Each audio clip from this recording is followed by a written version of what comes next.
Al-Imam Ibnu Ruslan rahimahullah ta'ala baru saja selesai menulis kitab Matan Zubat beliau, konon di atas perahu, di atas kapal laut menurut referensi-referensi yang kami baca.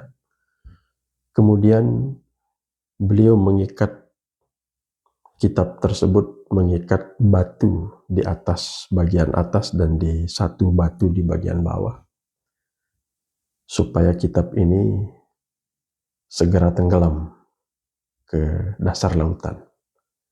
Kemudian beliau melempar kitab tersebut ke lautan.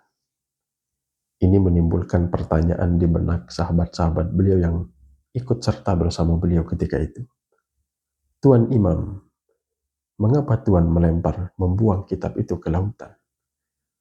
Beliau menjawab, begitulah saya menguji keikhlasan saya dalam menulis kitab tersebut. Jika saya menulis kitab tersebut untuk mencari keridhaan Allah semata-mata, tentu manfaatnya akan berkesinambungan, akan berkelanjutan, akan dirasakan manfaatnya oleh orang-orang di belakang hari nanti. Tetapi jika di dalam niat saya untuk mencari sesuatu selain Allah, maka kitab itu akan hancur, lebur, dimakan oleh gelombang lautan. Beliau mengutip firman Allah dalam surat Ar-Rahman, kullu man 'alaiha fan wa yabqa wajhu rabbika dzul jalali wal ikram. Segala sesuatu yang ada di atas permukaan bumi ini pasti akan mengalami kebinasaan. Yang kekal hanyalah zat Allah semata-mata. Maka kesimpulan beliau bahwa segala amal ibadah yang kita lakukan yang didasari semata-mata karena selain Allah, maka amal ini akan binasa, akan hancur, sebagaimana selain Allah itu pasti akan binasa. Tetapi jika amal itu didasari, dilatar belakangi, dimotivasi karena Allah semata-mata, maka amal itu akan kita petik faedahnya, akan kita dapatkan manfaatnya dari dunia bahkan hingga akhirat nanti. Kita ambil satu contoh ringan misalnya. Kita mendirikan ibadah sholat. Apa tujuan kita melaksanakan ibadah sholat? Kalau sholat ini kita laksanakan untuk mendapatkan pujian manusia misalnya, bukankah manusia itu akan binasa? Maka sholat ini pun tidak berguna.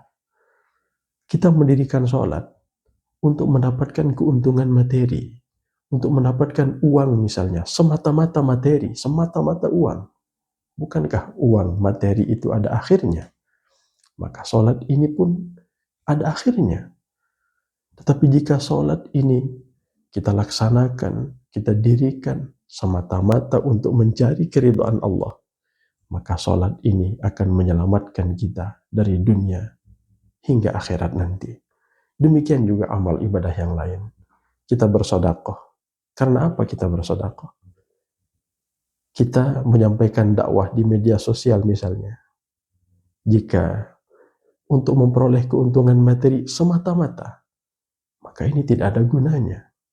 Tetapi jika untuk mendapatkan keridhaan Allah, inilah yang insya Allah akan kita rasakan manfaatnya dari dunia hingga akhirat nanti.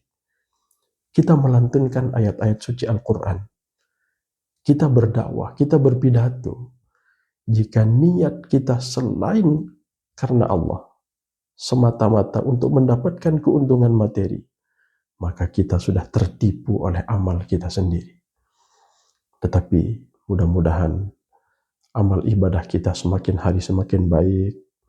Mudah-mudahan amal ibadah kita dari kisah Imam Ibnu Ruslan tadi, kita terus mengoreksi, kita terus memperbaiki, kita terus meluruskan, kita terus berbenah diri. Mudah-mudahan amal ibadah kita diterima oleh Allah Subhanahu wa Ta'ala dan bisa kita rasakan manfaatnya dari dunia hingga akhirat nanti. sesuai dengan kebijaksanaan dan keadilan Allah Subhanahu wa taala.